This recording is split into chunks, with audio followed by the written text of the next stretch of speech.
আসসালামু আলাইকুম।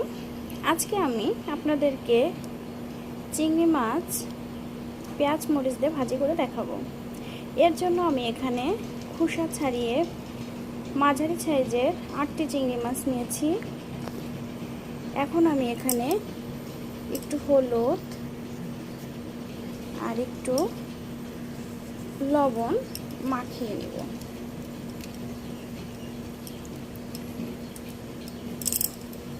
এখন আমি চুলায় একটি প্যান বসিয়ে দিয়েছি।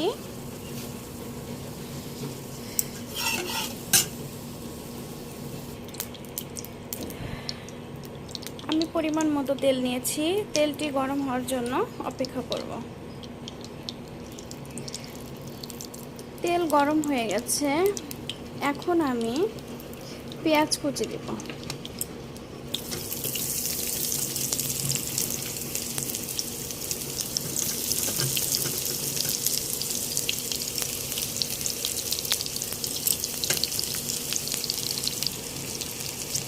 পেঁয়াজ কুচি দেওয়া হয়ে গেছে।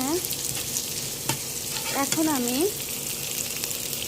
4টি মরিচ কুচি দেব।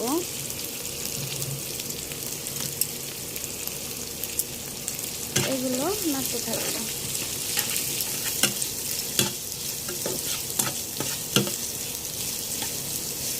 এখন আমি একটু লবণ দিয়ে দেব।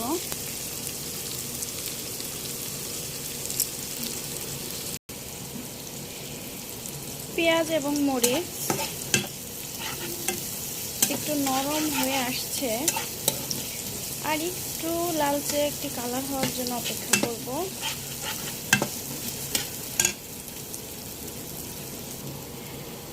আমি মাছগুলো আলাদা ভেজে নেইনি, কারণ আমি এই পেঁয়াজ এবং মরিচের মাঝেই মাছগুলো ভেজে নেব। যেহেতু প্যানটি অনেক বড় আর এখানে আমার মাছটি ভাজা হয়ে যাবে, এজন্য আমি আলাদা করে ভাজিনি। এখন আমি মাছটি ভেজে নেব।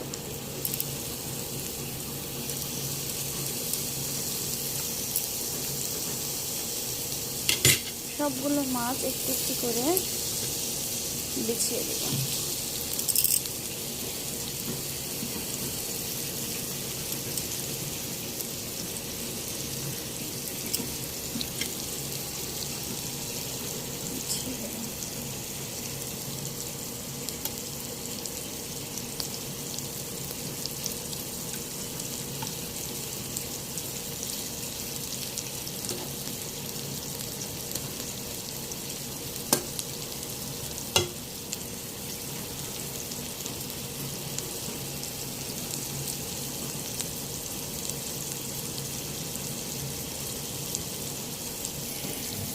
মাছের একটি পাশ হয়ে গেছে। এখন আমি চিংড়ি মাছগুলো উল্টিয়ে নেব।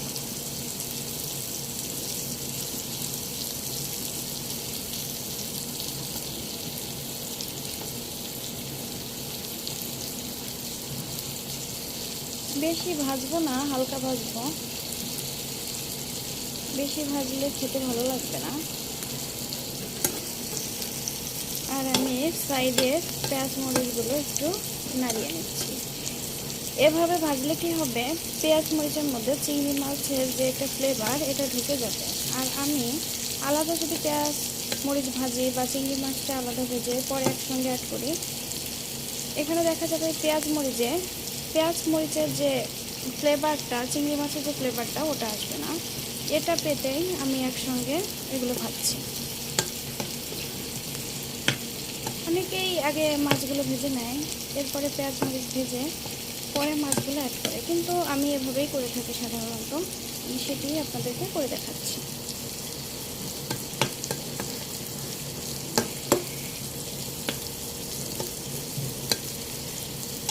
এখানে আমি ঘিয়ের একটা ফ্লেভার দেওয়ার জন্য কয়েক ফোঁটা ঘি ব্যবহার করব, বেশি না, সামান্য পরিমাণ। মানে ঘিয়ের যে একটা গন্ধ, সেটা যেন পাই। এখন আমি সব একসঙ্গে নামিয়ে দেব। এখন আমি 2 মিনিটের মতো ভাজবো, এরপরে এটি নামিয়ে নেব। শেষ পর্যায়ে আমি একটু হলুদ অ্যাড করব। আগে থেকে হলুদ দেইনি, কেননা আগে যদি হলুদ দিতাম তাহলে তেলটি পুড়ে যেত, এত সময় আমি এটি ফ্রাই করতে পারতাম না। তাই আমি এখন নামানোর ঠিক 2 মিনিট আগে বা 1 মিনিট আগে হলুদটা দিচ্ছি, হালকা পেঁয়াজে একটা কালার আসার জন্য। অতিরিক্ত হলুদ দিবেন না, কারণ অতিরিক্ত হলুদ দিলে খাবারের স্বাদ নষ্ট হয়ে যায়। হয়ে গিয়েছে আমার পেঁয়াজ চিংড়ি, এখন আমি এটা নামিয়ে নিব।